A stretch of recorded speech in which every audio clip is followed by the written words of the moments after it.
distance cycling and just traveling through nature on a bike was just amazing. And I was like, this would be great in the mountains on a snowboard. And I don't know where that came from, but I had this idea and then took myself to the Des Alpes. But I remember there was this moment where we were all on our lesson and I had a great instructor. His name's Craig. Still follow him on Instagram. He was demonstrating going down this slope, and it was probably like a quite steep beginning of a steep blue for a beginner. And he just goes down, and then there's this patch of ice, and even he flips over and is just like on his back, and we're all looking at each other like, if he's fallen over, what the hell chance do we have? And then each and every one of us just followed like a penguin, each and every one the same patch, like slam, slam, next person, slam. And I remember falling on that ice still, because it was like soul-shatteringly like, oh my God, that was so horrendously painful. Like, if I wasn't wearing a helmet, God knows, but yeah, I just remember just like feeling that fall right in my soul on the ice. So I'm very wary about hearing about Lake Louise and how icy it can get, because ice conditions as a beginner, that's like, I don't know if I want to experience that soul-shattering fall over again. You know? Yeah. All right, welcome to Community Chairlift. I'm Ray, the one who just shares the icy patch. Sorry, is Chantel. Sometimes I would go up there and realize just icy everywhere. I'll just have a lap and I'm done. Yeah, just have one lap. Yeah, you don't want to risk it, because it's not. It's just fun. not fun. And then unless I'm super, super pumped, like I really want to go. This is why I need park. Okay, yeah. Because if the conditions really shitty, I still got something I really love to do. Yeah. That's why I like park. The park is a new thing for me. It wasn't something that I set out to get into, but my instructor loads of people stopped. They cancelled their lesson, so I ended up on a private lesson because it was a group lesson, and then everyone didn't show up, so it was just me. And then I was with this guy. It's like, right, let's go to the park. And I was like, I can only just link turns 2 days ago. Oh my God! And then we went to, which lift was it on Sunshine? Strawberry? I think so. And then at the top there's like a little park that goes underneath the chairlift. Oh, that's Strawberry. That's Strawberry, yeah.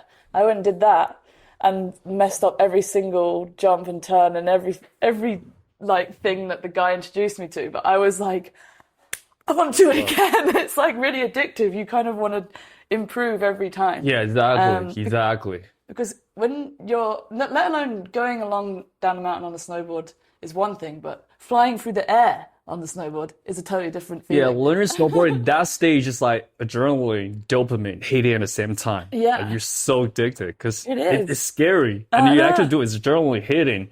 And then you actually try to, as a beginner, you always unlock new movement. So dopamine is hitting. It's a great feeling. Super addictive. Even if you're falling over, you're like laughing because you're like, oh my God, let's do that again. Because it's an unreal experience. And you got a rental board. When I first started, I had a rental board.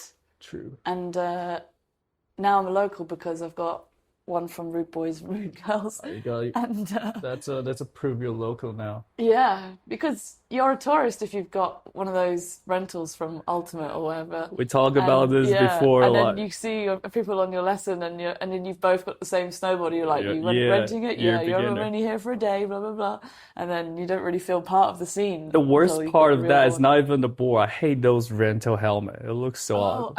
Luckily, I never had a rental helmet. I had rental helmet looks. I bought my own helmet. I actually bought it from Ultimate as well.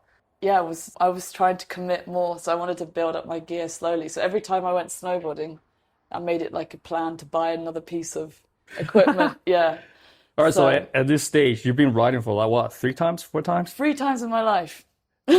So do you value your outfit more or how you look like your posture on riding more now?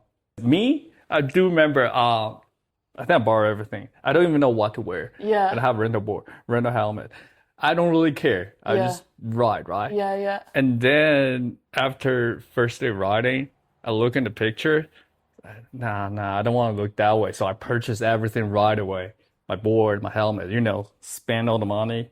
And I remember I'm being more aware of how I look, Yeah. outfit wise, how my board looks like. Is it matching, like stuff like that? Which is, I don't really care anymore at the moment. Now I'd be more like, I like to wear different outfit going up. Depends on my mood. Yeah. I'm being more aware of Oh, and yeah. what the trick I'm doing on the board more than that. But I do remember after my first day, I'd be, oh, I want to look like that on the Yeah. mountain. That's my Yeah. outfits, my board. Like, Yeah, like when you were with me looking at the different snowboards, I was like, I like this board, but it's not going to be for what I need. So it ended up, I mean, I'm really happy with the board I chose. But then because of all the colors that are in the board, I'm like, what am I going to wear with that board? So the shoes have got to go with the shoe, and then the trousers and the jacket, and then you're all piecing together. Because I used to work in the fashion industry, so that'll make sense. how you look is really important. It Because is important. also you're choosing snowboarding because fundamentally how it looks is so cool. Very true. So fundamentally, Very true. And this is you're also already going down a also- mountain on your side, which Yeah. already looks pretty cool. The reason I pick snowboard is because it looks better on ski to me personally. I agree. So yeah, and I think if you see a photo of yourself and you're snowboarding and you've got like this whole expectation of how you're looking and you've got your snowboard and you've borrowed a jacket, you've rented some boots, like, and then you see yourself, you're like, oh no, I was really looking forward to showing my friends how cool I looked because I thought I looked great. And then when it's a disappointment, you're like, right, I've got to sort this out. Then it becomes a whole lifestyle because you're like aspiring to improve yourself all the time and how you look, and you're working basically. All your money is going on the equipment. I used to work for a men's swimwear company, and it's all about how functionality also has to look good as well, because we're talking about men's trunks here. But like for a long time, there was a lot of like, this is what the founder sort of realized, that there was like a gap in the market. He found that when people came off the beach and into a posh restaurant, the girls could easily put like a nice flowing dress over the top of them to kind of transition into that environment from the beach. Whereas the men were like polo shirt, flip-flops, and maybe board shorts. It's not really the right vibe for a poolside 5-star Michelin restaurant on nearby the beach, So he invented this whole brand, which was for that particular moment, let's say. But I love that. I love how fashion has a moment. Like, this is for looking good down the slopes, and then walking off your snowboard to see your friends after for a drink, or like going to the bus or your car or whatever, like, or you know what I mean? Totally agree. So now I get out in the mornings, getting ready. What's in my mind is like, okay, definitely the first thing, check on the weather.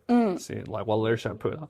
And then I'll think, okay, what I'm gonna look like when I do trapper laps. So trapper laps is, there's the bar, the cabin right in front of the strawberry. Trappers, yeah. Trappers, we call it trapper lap. If you want to go for the beer, we call it do a trapper lap. Everyone is really cool in that place. So I was like, okay, it's pretty warm today, so it's gonna be super scorching. So I want to go wear it inside for me and gonna fit my vibe today. Yeah. When I do trapper laps. Yeah, exactly. You have to think about those little outfits that you're going to need to wear, because you don't want to be too hot. That's the worst thing.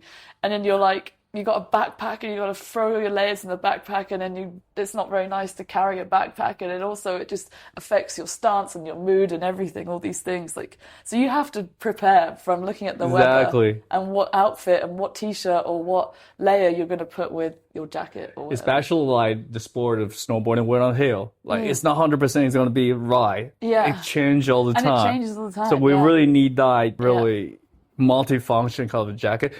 You mentioned backpack. I hate it. I never have my backpack on the hill. Yeah. I just don't like the vibe. I'm riding snowboard. I'm not riding my backpack anyway. I don't want to look like a schoolboy. I'm not saying people look stupid. I just don't like. Yeah, it doesn't feel nice because you're not free. And then you mentioned that on the bus. Like, I don't want to have extra stuff for me to really limited space on the bus already. Yeah, there's not a lot of space on those buses, I remember. Yeah, I remember. I mean, this is like, for some reason, because my lessons were always, I'd have to get there at the first bus. They'd always say, you gotta get the first bus, which was amazing because the sunrise was insane. But I was like the first one, and it was already packed on the bus from Banff to go to Sunshine Village. So crazy how busy it gets, and everyone is in there like a little sardine. Yeah, I've seen people struggling having a backpack. Yeah. I see people getting into argument the other day. So this dude he's a skier. He has a backpack like this size, almost like it's bigger than a carry-on Wow, backpack. And he just put it on the seat behind Yeah. him. And then the driver came over to him and said, "Sorry, sir, like you can't really occupy this way. Like Yeah. this is more human. Because So someone could sorry." sit there, right? I think he's local. He said, "But you guys always send another bus. So how about just sending another bus?" Yeah. So he fight back like, Oh, and the driver said, "Sorry, this is a policy. You can't really do it." He's not feeling it. He's really mad. That's the thing. If you get your gear on, then you could start your day on the wrong note. He's really mad. Like Yeah. I'm saying, I don't really bother having my backpack. Yeah. Well, And also the backpack, just I have to put it somewhere else, yeah, right? you have to put, yeah, and then you start I worrying don't about like the feeling when I'm leaving, I have to go there. I would like Yeah. to just ride it all the way to Gandhi or it. just Yeah. ski out. Like I don't have to make a Yeah. stop, pick it up. Pick up your backpack. I have to unstrap myself and strap in again. Oh yeah. Yeah. I like your thinking. I just put everything in my pocket. Yeah. Nice. That's how I feel. And it's just like look better like on your board. Yeah. Without any extra things. So what do you do in that company? You say I used to be the senior photographer for in-house. So I used to shoot like all the products, all the swim shorts. So it was mostly like working in the studio and just like a bit like a factory line of shooting and just like product, next product, shoot that product, next product. So it was quite technical, prescriptive. Then we get like an occasional like creative thing thrown our way. yeah. It's So really usually they will tell you like, okay, let's do the shot of specific going. yeah, I guess we'll all work together and come up with ideas about how we'd shoot it, how we'd light it, what props or background or whatever. And sometimes I got to go away on their campaigns and shoot some B-roll, which was great experience. Yeah, no, it was all to do with the product. So it was all like product photography. True. And just like how you style clothing in a way and light it in such a way. It's a lot goes into it, but when you look at the photo, you don't really think that so many people have come together to shoot like a pair of shorts in such a way. There's a whole team of people trying to make those shorts look Yeah. beautiful, so people buy them. But yeah, it was good. It was a good job. But yeah, I traded that all in. I couldn't do it anymore. I liked working in the studio. It was great. You can control the lighting and you can be really creative. But I was working in the studio all day, 5 days a week, 9 till 5, with no windows. So for me, it got quite. I was just dreaming of like a life like with the outdoors, like mountains. Even surfing came into my dreams of just like. Have you tried it? I love surfing so much. That would be like my next stop, I think.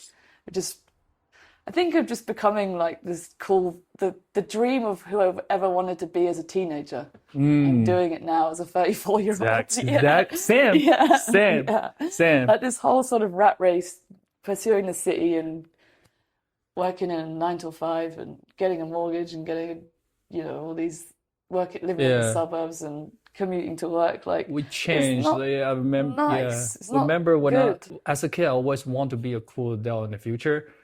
So when I was middle school, I was thinking playing pro basketball as Yeah. being cool adult, Yeah. and That is cool. that didn't happen. And then by the time you grow up, like I gradually forgot the dream of I want to be a cool adult Yeah. until snowboarding gave me identity. I was like, okay. I start remember that the energy like I used to want to be different, I want to be cool. I mean, in my own way. I think it's definitely like, I'm very, very relatively new to snowboarding, but I think it's the same feeling that you have on the bike when where this type of idea came from, is that you have freedom to travel wherever you want. Like you buy the snowboard, you don't have to fill it up with petrol, you don't have to park it and pay $10 to park it in a spot. You can just ride it, go wherever you want. Wherever the chairlift takes you. It's the freedom of where you go and the decision where you take yourself. That is also, as a beginner, the weirdest feeling. Because when you were learning to snowboard, you follow the instructor. But when you don't have the instructor, you're like, right, it's me. Right, where do I go? I can follow the sort of path, The freedom. the run, but you're still having to make decisions on that slope in terms of like, that looks icy, so we're not going to go there. There's a rock there. That's quite close to the edge. So you sort of already are making those decisions for yourself, which is an amazing feeling. I do value that part of snowboarding as well. Like when you're riding, you're looking, and there will be a line. Yeah. And it will be so cool. Like, okay, I ride this line last couple of days already. This time we're gonna try something different. Yeah. It's a freedom. Like no one say you. I mean, still like don't get out of the ski patrol. Right? You don't want to get your ski pass like claim. But okay, I never hit a side hit before. How about I try to jump over it? Stuff like that. Thing. But I do value that part of it's really big part of snowboarding as well. But for me, I think really get me this. I think I was almost fixed my identity crisis. Oh yeah. I think being athlete would be cool. Riding snowboard give me that kind of identity, a status. Okay, I'm sort of athlete. Yeah. I'm not compete. No. Yeah. I'm try not to compare myself to others. But at the end of the day, it's a sport. Like you have to train, you have to put in effort. Like for me to get better, I love that feeling. You getting stronger, you're getting better. It gives you purpose, eh? And then by that purpose, exactly. And by that you get identity and meaning from your life, because you're setting yourself goals every time for yourself, and it's healthy because it's not in competition with anyone else. It's just for you, and for you to look back on your life and be like, I did that. Yeah, this is one of the snowboard taught me, because when I play basketball, I'm always thinking, how am I gonna win this game? I'm doing analysis. Like, okay, this dude always going right, and he has no left hand. Like his offense is pretty bad, or he's not really good at dribbling, so I'm gonna compress him. I'm trying to think tactic how to beat them. For snowboarding, I'm doing analysis. I think I put that ability to analyze this to helping people. Like, okay, you can do this, so try to people like give me a little tip. So that's why like instructing and snowboarding is really fun to me. Yeah, you can see instead of like using that thinking against someone in a competition, or like in a team sport situation like basketball, you can actually use it into a positive way to help someone improve. Like you said the other day, like coaching, but I don't like the coaching term of coaching. I think that's why now I remember. Do you remember why not getting a coach in basketball? But probably because I'm thinking about how to defeat someone, defeat the opposite team, instead of helping my teammates. Yes, no, it's true. I think it's a funny one with sports, like that team sports thing, because also I always thought team sports was like a kind of safe place to be, because you're playing with other people, so your accountability as a sports person is shared amongst the team. So it's not like tennis where it's just you versus an opponent. I mean, you have doubles, but it's all you trying to defeat someone else. And that always put me off things like tennis or even golf. Well, I mean, golf's a great game. Actually, maybe not golf. I love golf. But yeah, tennis one-on-one with someone, and it's all about the individual pursuit of defeating someone else. And I think, weirdly, actually, team sports is very similar to you have your own accountability as well, because playing things like football, if you're not having a good day, everyone on the team will double down on you and be like, what are you doing? Your head's not in the game. Or the coach will be shouting at you. Everyone, and I think that is quite, as a sport, if you're not, I think it's an unforgiving place to be, especially if you're like an amateur sport player. It becomes quite a chore and becomes heavy to commit to, because it becomes less about the enjoyment in a sense. It's more about always making sure that you're having a good game, not letting other people down.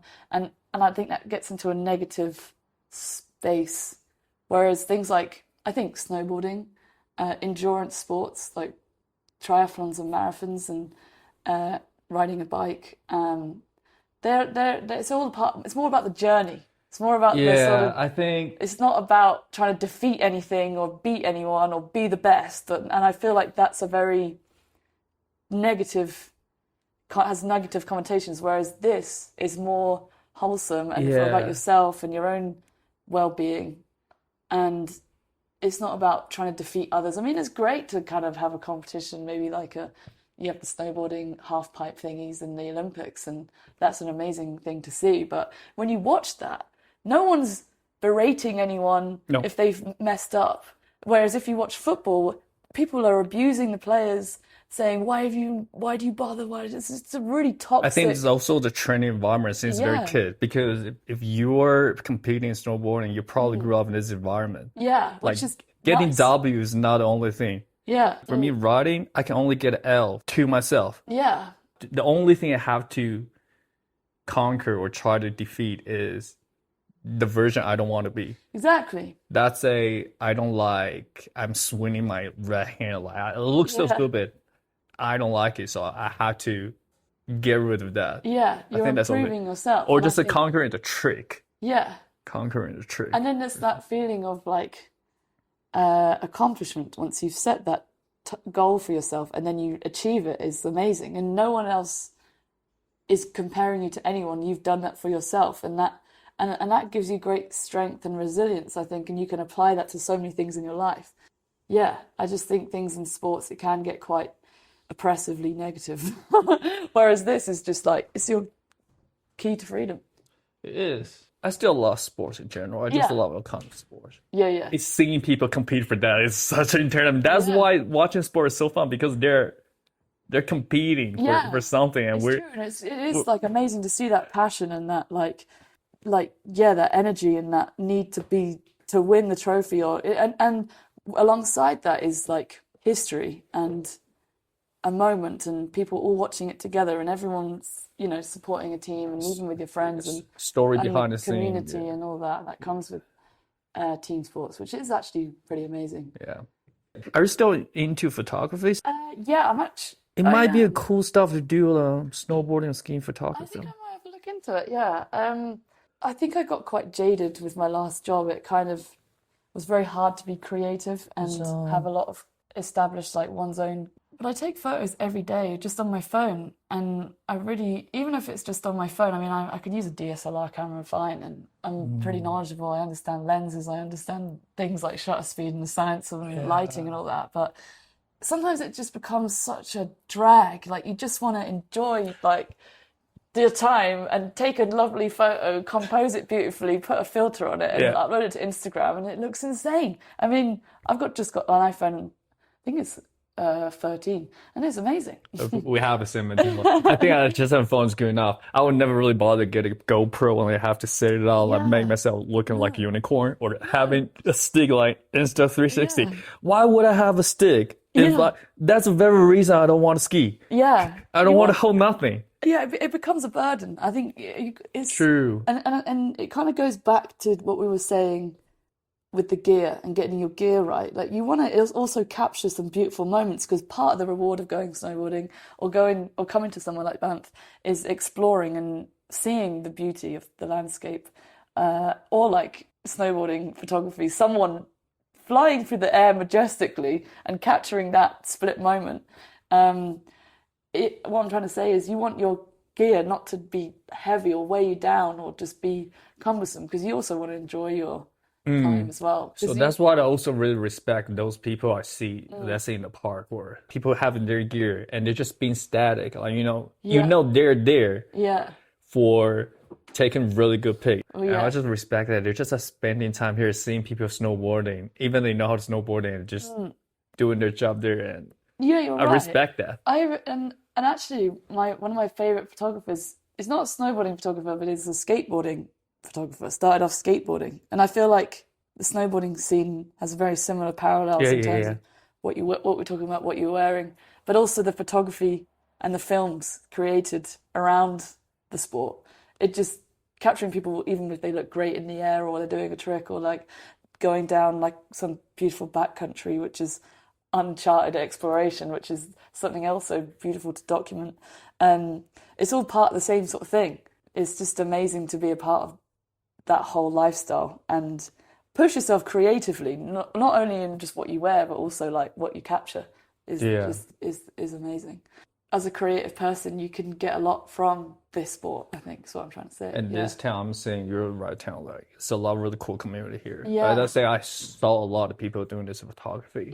Real girl, real boy, they're pretty good community. They have girl riding stuff. And then when you go to those events there, you would definitely see photography there. Yeah. You know, they need to do the marketing, stuff like that. Yeah, I'd love to get involved. I think because of the way my job came to an end, I just think I kind of just was so tired of it. Like, I lost the passion for it because it was just such a drag doing the same thing over and over again. Like, I got bored of that, and I got kind of tired of the lack of need for innovation. And like, I'd do ideas and experiment in the studio, but no one cared. And I was like, it's a new thing to try. Like, how can we improve this? And it's frustrating when you work with people that don't really get that kind of sheer creativity. But so yeah, it ended in the way it did.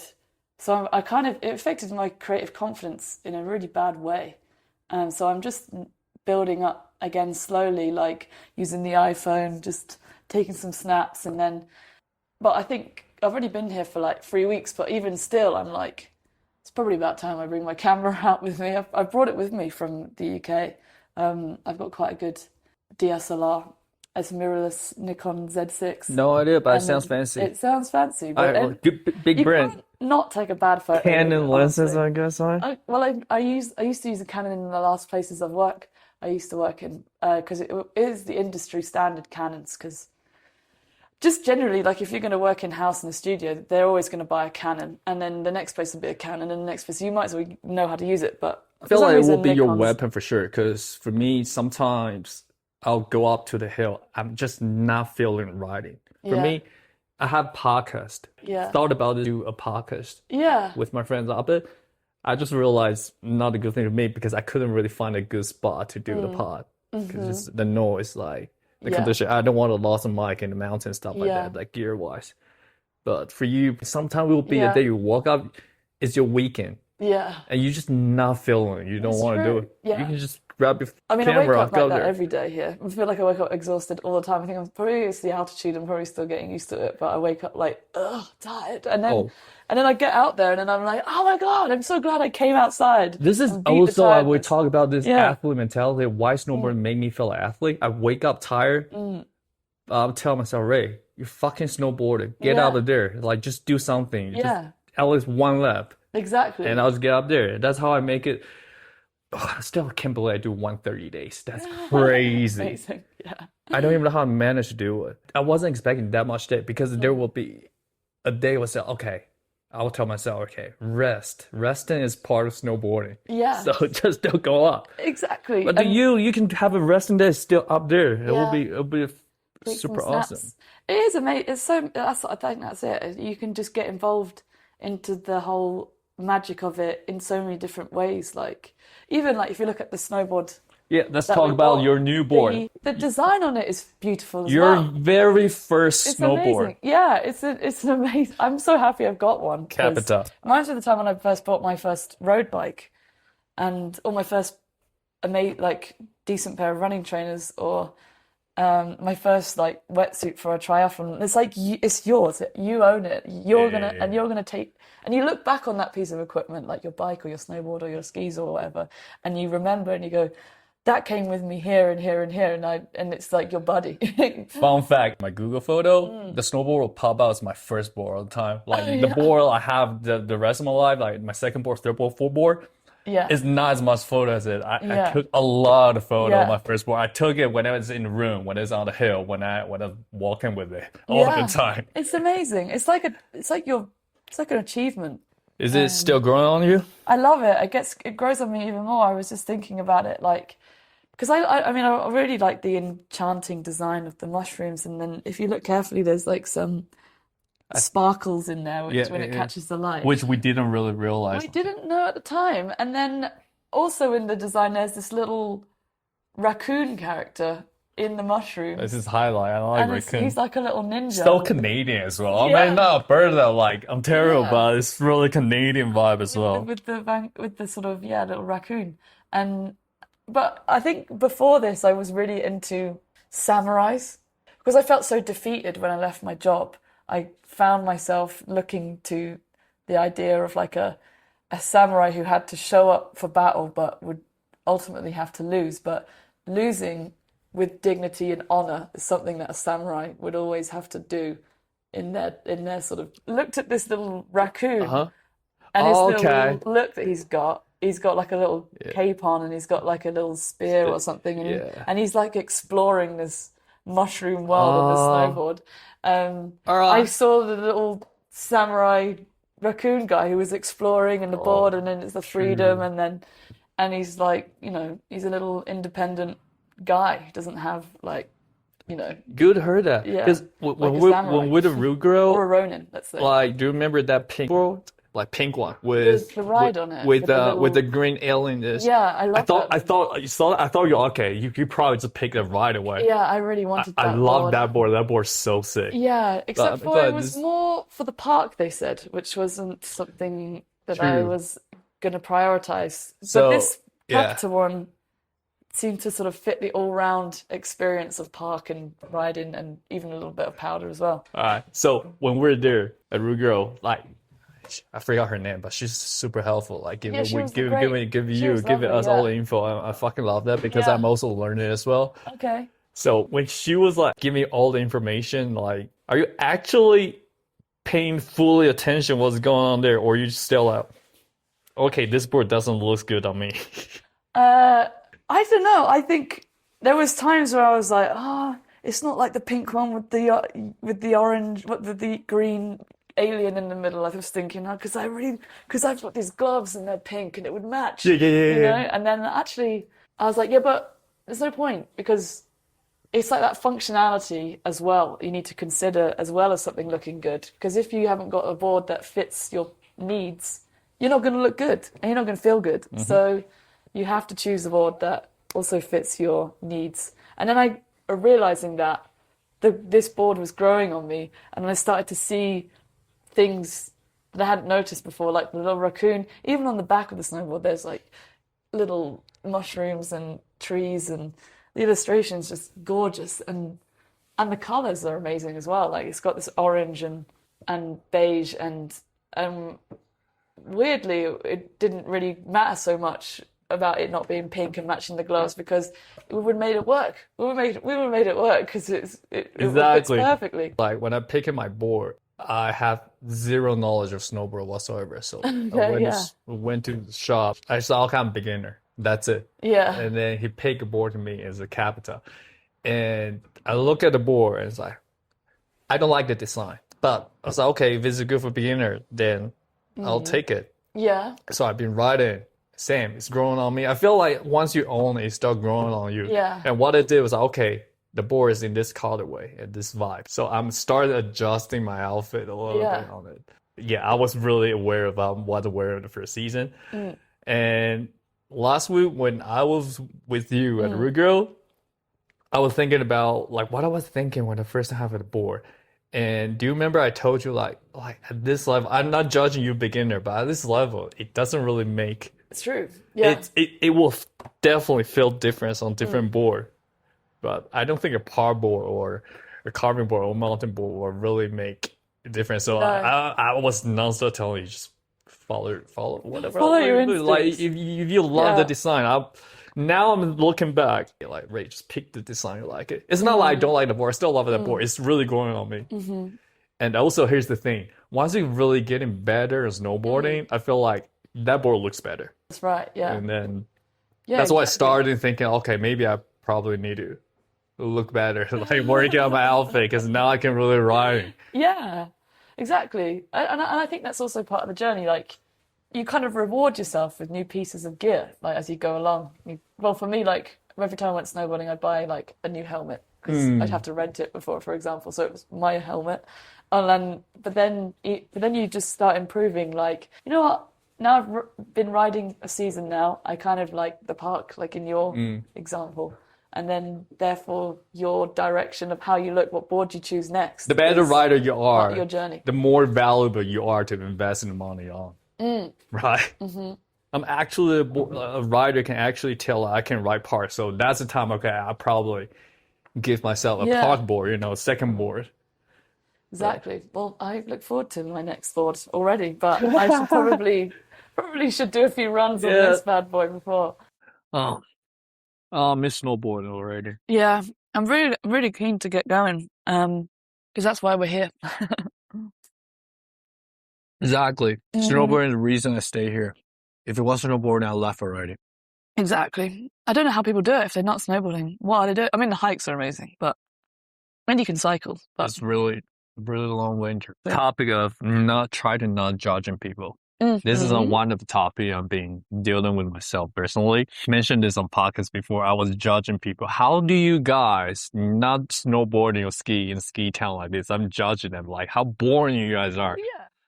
Instead of like, you probably have something else to do. But still, I don't get it. I try not to be judgy on them. Like, why you never thinking about snowboarding here if you live here for years?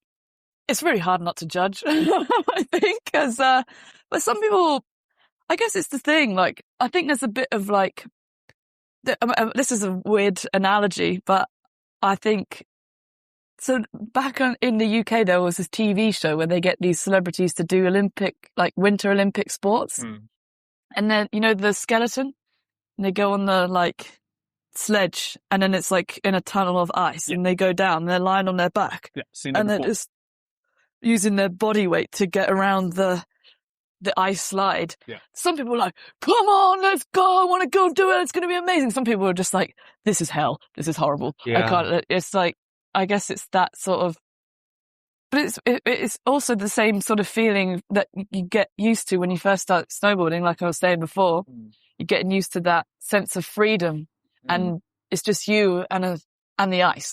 And the only thing separating you between the ice and the environment is that snowboard. Yeah. And you mastering that board is your mastering your own freedom in a sense. And that's my sort of poetic take on it. But some people find that fucking terrifying.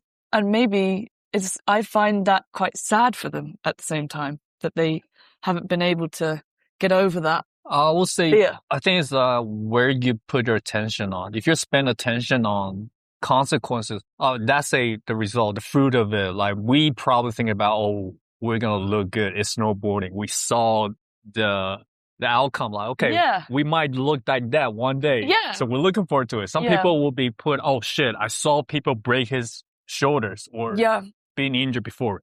I think it's like a glass, maybe it's a positive thinking or a negative thinking. So what one you go sway towards is. So my last job, like, I'll talk to whatever manage the schedule. So, like, give me as much of a schedule like this, so I'm able to ride as much as possible. Yeah.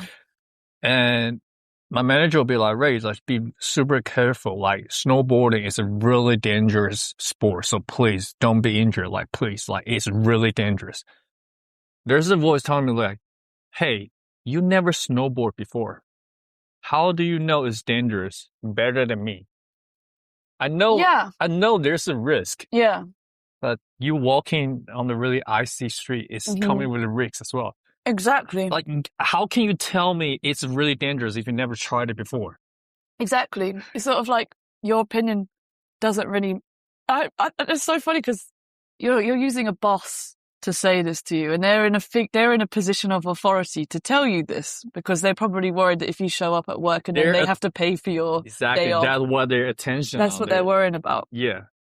But also going back to what you're saying, but you've never snowboarded in your life. How do you have better idea? Yeah. Or sometimes I will ask my friend, yo, how's your weekend? Me and John went snowboarding the other day. It's really fun. Do you want to join us? And this guy will be, it's different guys. Well, no, it's too dangerous. I'm not feeling like I can't afford to get injured. It's like, you haven't tried before. How do you know you're going to get injured?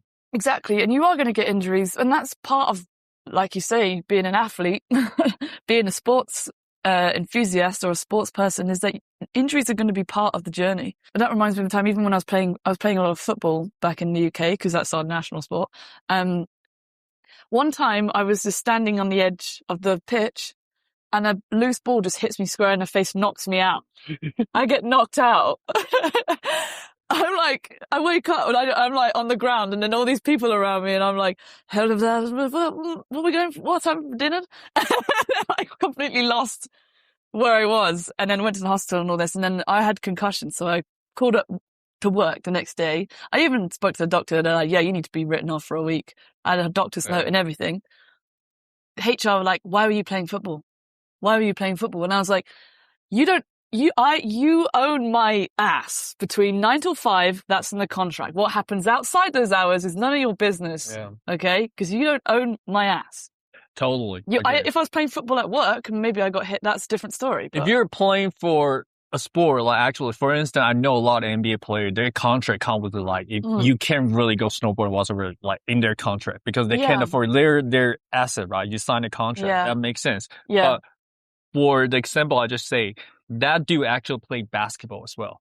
Yeah. Like, you can tell me you'll never get injured in basketball. Exactly. Like, look at this town. A lot of people, they're just slide on the sidewalk. Yeah, they just then they just twist get their injured. Ankle walking off the sidewalk. Exactly. That's what can happen. Stop telling me this BS that like, oh, snowboarding is an extreme sport. To me, it's not extreme. Like you probably get idea from social media, people doing like 12 like, in the big air or like in the park. But if you're just like doing hillside, learning snowboarding, it's just like learn how to run, learn how to walk. Run, yeah. Like when you were a kid, you're taking the same risk. Exactly. Like even learning to hit a ball with a baseball bat, you could get hit in the face with a freaking hard baseball. Like you're even more vulnerable when you were a kid trying to learn how to walk.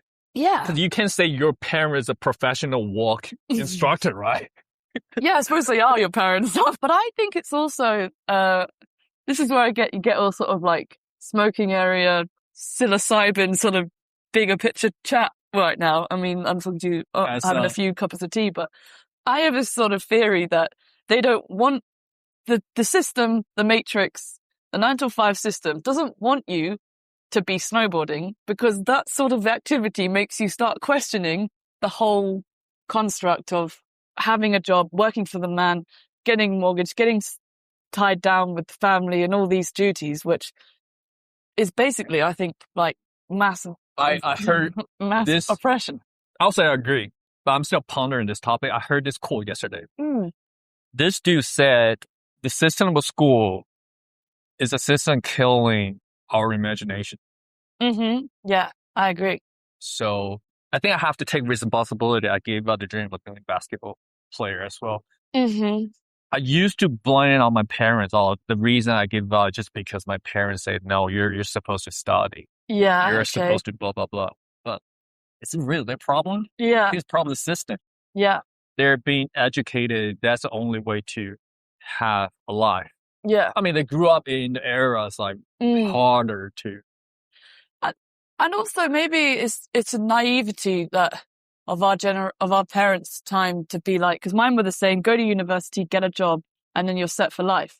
Not necessarily true. No. Because you can go and do all that. You can go to university, you could spend thousands of pounds on an education, and you still might not get a job in the degree that you're studying in, or you might just be let go in 5 years, and then what? Then industries change as well? Are you blaming them on saying this? I used to. I used to as well, but then I decide the thought that I have now is that because they're coming from a sort of certain time or experience, it's also an amazing progression on from that time that we have those choices. We have the choice not to have to study because of our parents. We have the choices to explore things like snowboarding, which, like we were saying earlier, is not all the world can snowboard because it's a privilege. It's a privilege. The entry level to get in is difficult.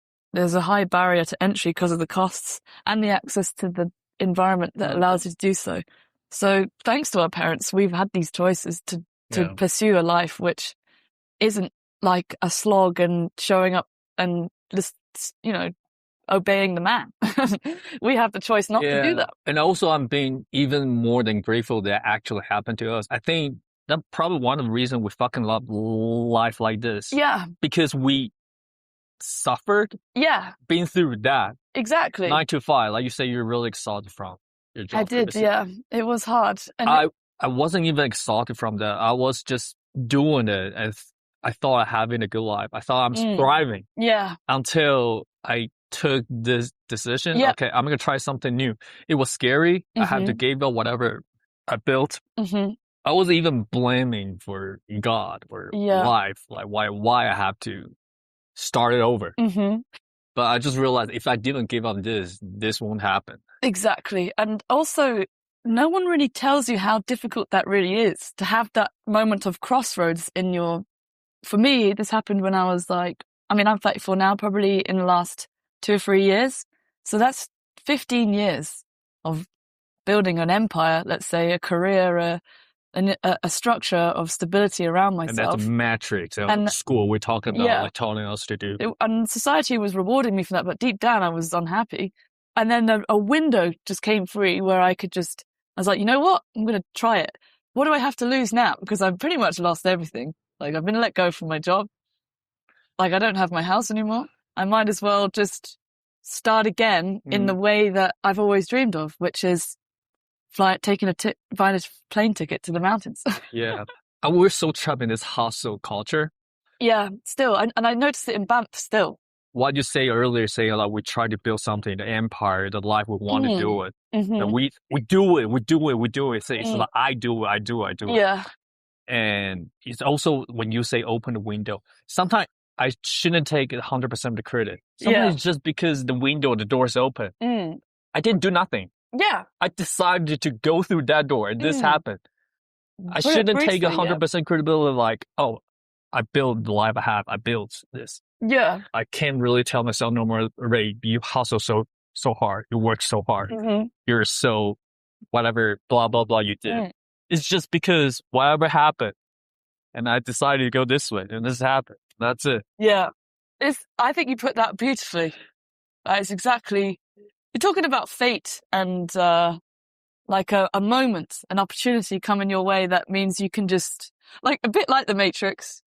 Isn't there that scene when he's like, I think it's like Matrix number 3 or something, and he's like walking down the corridor and he's like trying to get through the doors. Second one. It's the second one? Part 2, yeah. Yeah, and he's like with the key man. Yeah, he's trying to open up the doors and then none of them are open, but one of them eventually opens and then he can get out. Yeah. I mean, The Matrix is a great film. We were talking about The Matrix, like, on a sort of like, as a metaphor, but even that movie explains this so is the perfect much time. I'm not trying to wrap this up, but because every single episode, I ask people their favorite character. My favorite character is Neo. That's a brilliant choice So of we character. talk about metrics. Yeah. So Neo, and I'm Christian. Okay. So the massive idea of Christianity, of course, the one. Yeah. So this movie just covers so many things. It does. Yeah. Yeah. It is one of my favorite movies. And I want to share this. Do you remember? You definitely remember this. Like when you go into Matrix, like you just type in this code, and Neo was like, "I know kung fu." Yes. It's like, please give me this code. Like, I want to know how to drive helicopter. And they just like tap it in. Yeah. And Trinity started like know how to drive helicopter. Yeah. I was like, maybe that's praying for. Like, yeah. Just adding on from what you were saying. Or we can keep talking. You can keep pounding on it. That scene is one of my favorite scenes because I remember being a photographer and then they sent me out to this factory to film the I way know it kung was fu made. scene. And the I know kung fu scene, I was explaining what it was like because I got recommended to use a camera that could do stills and video all at the same time.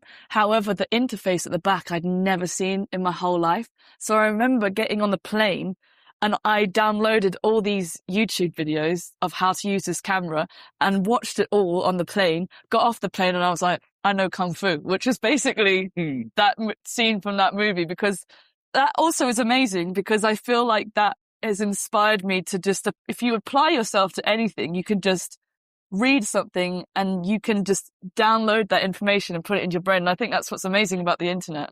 When we go to snowboarding and they tell you, okay, this is a part board, this is whatever number it is. Yeah. This is like your camera. Yes. And then we can also, okay, I got my board now. Like what next? Like go to instructor, people teach you how to snowboard. Or you go to, that's what I learned, YouTube. Or just like my friend teaching me. And then, okay, I know snowboarding. Yeah. And you get on a hill, you still, I'm not quite there yet. Yeah. It's just like Neo, okay, I know kung fu. You still like Agent Smith still fuck you up. Exactly. It's not like guaranteed. Like you still have to. You just have to apply yourself and work towards it. Like, and like your park analogy, you're like, you've probably seen something on YouTube of some guy doing a trick and then you've gone, right, I'm going to try that. And he maybe explains it in the video and then you're like, right, okay. And then exactly, you're like, once you do it, you're like. Yeah, you still need to embody it. You need to embody it. You have to embody it. You have to practice, put it into practice. But once you do it, you're like the Neo scene. I know Kung Fu. That's interesting. Yeah. But my favorite character from a movie has always been Uma Thurman in Kill Bill. It's my favorite. Oh, what's her name? I will have to look it up. Beatrice Kiddo, the bride. Yeah. Because she's like, I like that the world is against her. Like, even the scene of like all those like, she's got her sword and then all those people all around her trying to get her, and she just like kills every single one of them because she's mastered her own ability. She's gone through so many things in order for her to be able to conquer anything that gets in her way. And also the fact that she has her own goal. Like, her goal is to get revenge and kill Bill. The film is called The End. Let's hope that she kills Bill, because this is what the title of the film is. So you probably like part 2 better, eh? Part 2 is this. When I got older, I think part 2 is the best. And there's a really good, the scene when she goes and finds him in, I think it's in like El Paso. This is when she's getting married, when he finds her and then he tries to kill her. But at the end, when she finds him in I think it's El Paso, maybe it's somewhere else. Yeah. And her daughter's there. She thinks her daughter's dead. So she's like, oh my God. So she puts down the sword and all this. And then the scene moves forward. They put the little kid to bed, and then they have this one-on-one discussion. And there's a really good line. So when I got let go, and my empire fell in the UK, I was watching this scene from Kill Bill, and I was like, oh, I'm gonna tap out of this. I can't do this photography anymore. It's just, the fashion industry is too cutthroat, like it's toxic, and people stabbed me in the back. They didn't have my back in the end, and I was really defeated. And that's when I looked into samurais, because I was like, it's like battling with, it's like battling, yeah, you know what I mean, the raccoon. And then, so it felt like I had to sort of be defeated, but with dignity, and then have to retrain myself to become a stronger person to prevail in my next battle, let's say. This is crazy. But there's also going back to this scene, which is where you think you're just going to give up. He's talking about, because she wants to leave his assassination group to have a family because she gets pregnant. She wants to leave it all behind and bring up the kid in a safe way. He's talking about like what character you are in life. And he's talking about, you can't just quit being an assassin. You were born to be an assassin. So he uses the analogy in the film as he goes and says, he's like, Clark Kent who's also Superman, tries to be normal. So he wakes up every day, he puts on a pair of glasses, and he tries to be normal and fit in with the rest of society. But what he really is Superman. And he can't pretend that he can't be anything else. So I really like that. No matter how hard you tried to fit in or be a part of the Matrix or work your 9 to 5 or have the mortgage and all that, deep down inside, you've got something inside you that wants to be something else, which you truly are. A bit like the need, or that feeling deep inside where you had all that whole empire and society was like, nice one, Ray, you're doing so well in life. Like, you've got the job, you got your own flat and stuff, but your real soul is screaming out like, but the mountains, you wanted to go snowboarding. You can't do this. Then when the opportunity comes, you flip, you're Neo now. You're not Ray anymore. When you're on the snowboard, you're Ray. You're Neo. I'm not Anderson no more. I'm not Mr. Anderson. No, you're not Mr. Anderson. Yeah, you become superhuman. And he says the same thing about identity and pretending to be someone that you're not, but deep down inside you're actually somebody else. And no matter how you try, and if you give up and you want to leave a simple life, you're always going to be Neo deep down inside. You're always going to be Superman deep down inside. You can't pretend to be someone that you're not, even if you want to have a simple, easy life. A staple of the superhero mythology is there's the superhero and there's the alter ego. Batman is actually Bruce Wayne. Spider-Man is actually Peter Parker. When that character wakes up in the morning, he's Peter Parker. He has to put on a costume to become Spider-Man. And it is in that characteristic Superman stands alone. Superman didn't become Superman. Superman was born Superman. When Superman wakes up in the morning, he's Superman. His alter ego is Clark Kent.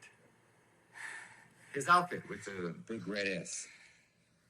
That's the blanket he was wrapped in as a baby when the Kents found him. Those are his clothes.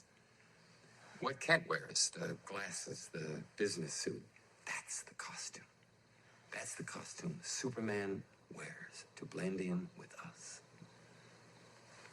Clark Kent is how Superman views us. And what are the characteristics of Clark Kent? He's weak.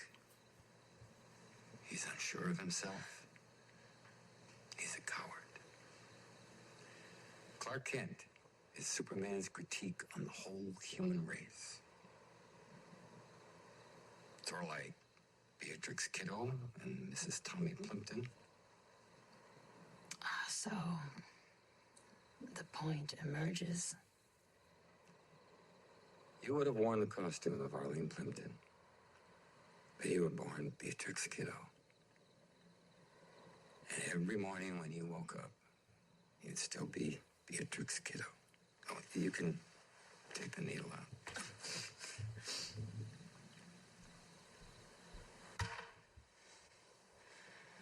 Are you calling me a superhero?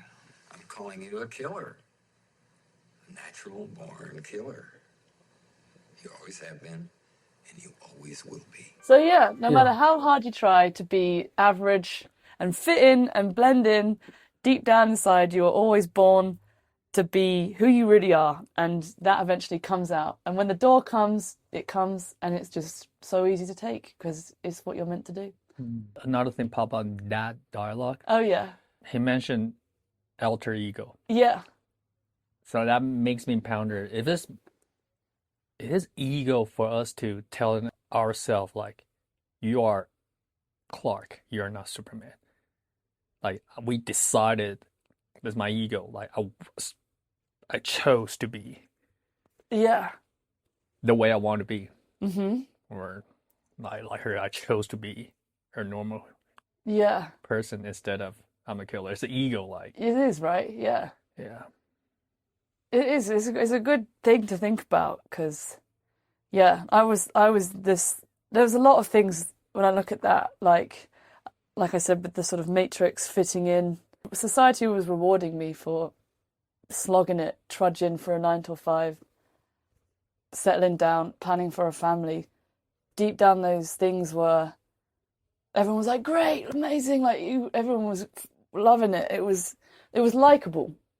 Do you feel like it's filling up your ego as well? Yeah, and I think but deep down I was yearning for a different life. Like when I went snowboarding in the Alps, I was like, no, I can't believe I've decided to this path. When I discover that there's this path, access to nature, conquering the snowboard, conquering the mountain, having that freedom, and I can't believe I didn't know about this life sooner. If I hadn't have discovered this sooner, then I probably wouldn't have gone down this very normal, average, let's say average, like likable path. And then it just made me more resentful, like being trapped in my studio all day long. Like I felt like I was in prison, basically. And I knew there was a world out there to be explored. And the working holiday visa was becoming less of an opportunity because I was getting older, because it was 35 cut off and I was 30, 31, 32, 33. And then eventually the path just became available. And then it just couldn't have been easier. Couldn't have been easier to just leave all that behind and start again, but rebuild in a way that suits the person that I truly am, not the Clark Kent, but the Superman that is all in all of us, to be who we really want to be, if you know what I mean. Yeah, I never realized this part of Matrix as well until I heard this conversation at Kill Bill. Yeah.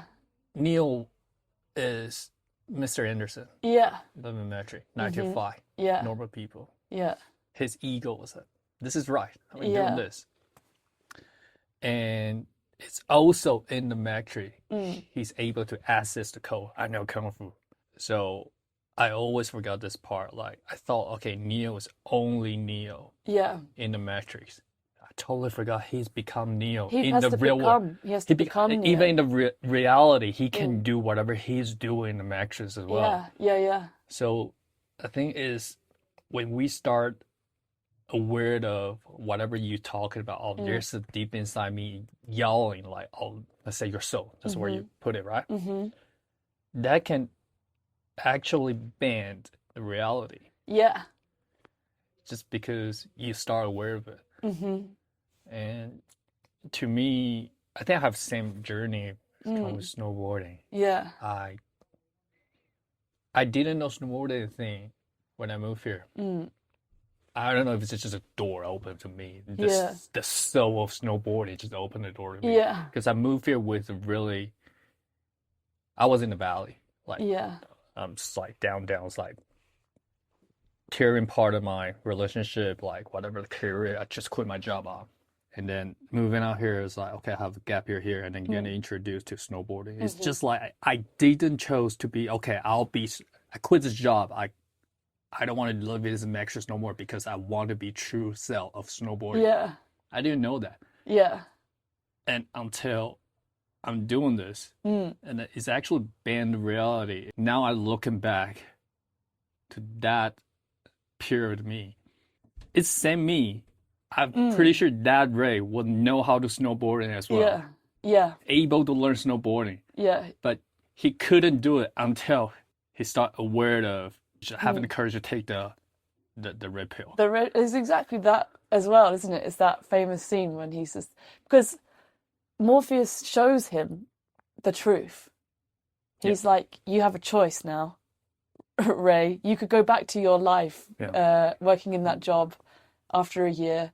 You could have an easy, simple life, not have to worry. But now you know the truth. Now you've experienced snowboarding in Banff for a year. You've learned it. Would you go back to that life? You probably wouldn't. You'd make it your whole life's work to become Superman Ray or Neo, as it were, because he wants to know more. Like, once he wants to understand more. He wants to. He needs to, and also he's not actually fully Neo yet at that point. Like, he has to, learn kung fu. He has to bend reality. He has even to the part understand 2, all he's these still things. like, he has so many questions like, why am I the one? Why? Yeah. He asked the prophet like, do I really have a choice? And Yeah. I think the prophet said that the question is not, do you have a choice? It's like, you already made the choice. Yeah. Yeah. It's crazy, isn't it? Yeah. Like, it's all about sort of like, the universe, the reality that you make, and just choosing what is also your destiny as well. But this is also a scary part. What if this snowboard thing is also a matrix? You know what I'm talking about? We get out of that cocoon. Like, let's say we become new self. Like, okay, I know snowboarding. Yeah. Even really, okay, I know that looking back, I figured it out now. We just talk about it. But now I'm grasping on this snowboard thing. What if 10 years after, 20 years after, I found something new? It's not saying I don't like snowboarding. I truly love snowboarding. I think. But you're talking about, like, we've been grasping like what the life we have. I will say, when we're doing that 9 to 5 matrix life, we're feeling the same. We want it so much. We don't want to lose it. Yeah. And then we'll probably look back, okay, when I was a kid, like, yeah, I'm doing good. I'm becoming an adult. People like me. But you know what I'm talking about? Yeah. What if this is another layer of it? Probably. I would say probably. But I think, again, it comes, maybe it's Confucianism. I'm talking about Confucianism. I'm talking about, maybe that's why I like samurais and kung fu movies, that it's all about, like, for example, snowboarding and any of these things where technique and patience and building a ritual or a routine or like a lifestyle around is about mastering something and overcoming something. Like I said, with the only thing that is between you and getting from the top of the mountain and the bottom of the mountain is the board in between your feet. And mastering that is how you become, like in Kill Bill, like she overcomes the kung fu guy. She's like becomes the master, and like in Samurai, like they're always mastering a skill in order to become a better person, or like or like, I don't know, you've mastered something in life. But I think you don't just conquer that, you're going to find something else. And I think you just build and build and build and build, like your skills. And the more skills you have, the more freedom you have. For example, snowboarding for me was also photography. Mastering photography, that opened up a lot of doors for me. Mastering even DJing, which I'm still trying to master, that enabled me to get into music in a better way and enjoy music much more. You don't forget snowboarding, you don't forget photography, you don't forget these things, but you'll probably, on your next journey, you're mastering podcasting. And after podcasting, you might discover that you could get into music production and sound engineering. There's so many like doors, these things that you're doing just for yourself. You're not here to make money. You're doing it because you enjoy it. And mastering like the reality or the environment, or like even with Neo, he masters the matrix, doesn't he? He's able to shift the matrix because he's now the one. He's overcome his own identity to become what everyone hopes him to be. Yeah, it's a good reminder. I feel like I think we both really master on matrix, like the 9 to 5, because we're so into it, building something in it. And the fact we're out of it now, it gave us, because we know it so well, we are able to be more compassionate to those people still there, because we can really relate to what they're being through. And this is a knowledge of snowboarding as well. I think I'm really mastered and struggling and learning snowboarding. I spend a lot of time trying to feel how I feel. I embody that really well when I was struggling on the hill when I learned snowboarding. And that struggling, I don't think we have to overlook or try to be shameful about that. Yeah. It's actually a weapon to me now for me to analyze. I can easily, now I'm looking at someone, okay, I remember what I did 5 years ago. That's what the problem is. Yeah. So as you say, like earlier, you were sharing about saying, oh, I could have started living this lifestyle in the mountain riding earlier. But I think, meanwhile, if it wasn't those period of time, like we won't really appreciate. Yeah, that's true. You would value it. Absolutely. You have to go through hardship to value what is good in life. You have to eat shit to taste the good things in life. So you have to have difficulty to overcome something, to know what good is in comparison to what bad is. Yeah. Because in an ideal world, you talk about like, you get into snowboarding and then you don't forget snowboarding, you move on to the next thing or whatever. But you'll have to come again to that choice where you might have to sacrifice snowboarding in order to do something else that you're getting into, because it's a lovely idea to be like, I'm going to move to the mountains. I'm going to keep the partner I had at the same time. I'm going to move there. I'll be back in a year. I'll be back with him, and everything will be fine. But you have to trade in career opportunities. Maybe if I was in London, that relationship, in order to have the full access to this life that's always been waiting for, and you've been dreaming of. Like you can't have it all. That's what I'm trying to say. You have to make sacrifices in order to have these things. But yeah, it's a shame of life, really, that you have to trade in certain things. Yeah, and if it comes with this perspective of life, I'll remind myself, I'm not God. I can make everything perfectly. So when you're saying sacrifices, I will put it as, who am I? Like, where's the ego from for me to telling myself what to sacrifice or what not to sacrifice? It makes my life easier. I know it's in this modern culture, like it's a fucking loser. You're just being passive. Yeah. But I think when you're praying or like you're meditating or you're speaking to a higher self or you're channeling something that is your soul, like it's you, it's your channel, it's your frequency, It's not the noise of static from the radio or the Instagram or the TV or all these people or gurus telling you what for. It's your own internal conversation that you're having with your deep down yourself or with God.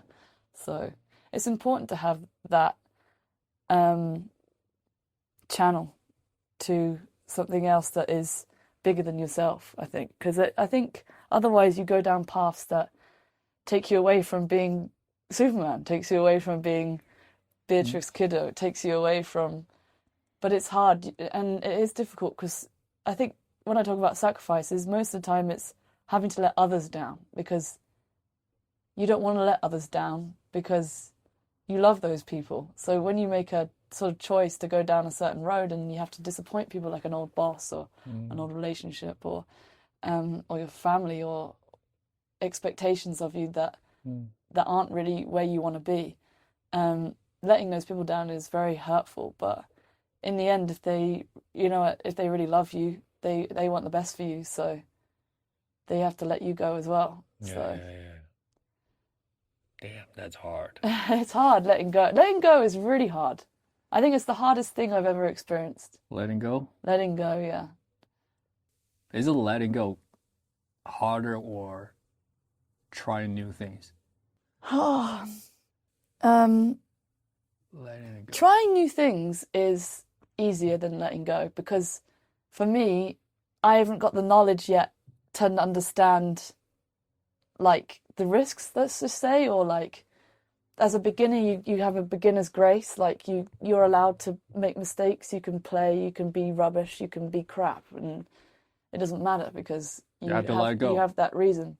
But letting go of something like you have to let go of your ego. Yeah, you have to be like, I'm a beginner. I accept that. Acceptance helps you overcome things like fear, I think. But letting go, again, acceptance is the answer with letting go. But I feel like letting go is hard because it's also a source of happiness if you've acquired something. Like if you're letting go of like, in order to get towards something else, you have to let go. So for example, like you need more time in your life. So you want to have more time to go snowboarding. Let's have this example.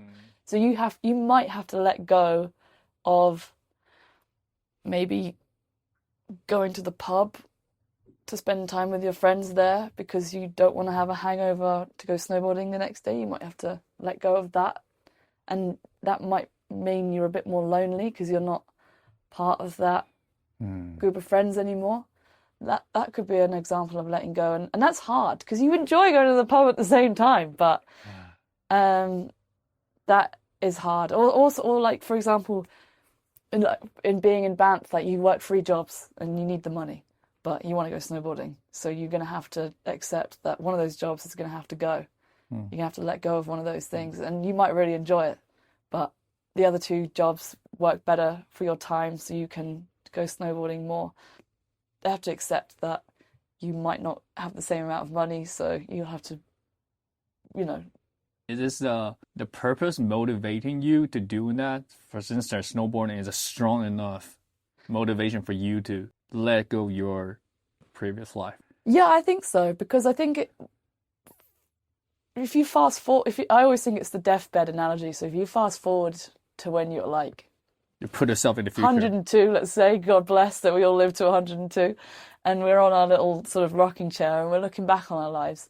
And would you be like, I had the opportunity to go snowboarding, but I decided to stay in my 9 to 5 because it was easier and everyone wanted me to do that. And it was, and you'd be on your deathbed like, fuck, I really wish I did that snowboarding, wouldn't you? Putting yourself in the future and try to imagine how you're going to feel like, it makes the decision easier of what you should let go of. Yeah. So yeah, I find it hard to let go, but sometimes. Try this for you to decide if you want to get a big 3 or just. Yeah. Well, that's it. Try that. You have to let go, You have to let go of a lot of money. But a lot of savings, but. For the convenient, you have to imagine so. I think I just love flexibility. Like I just love. Well money spent.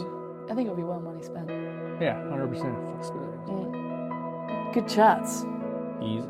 I mean, we talk about snowboarding.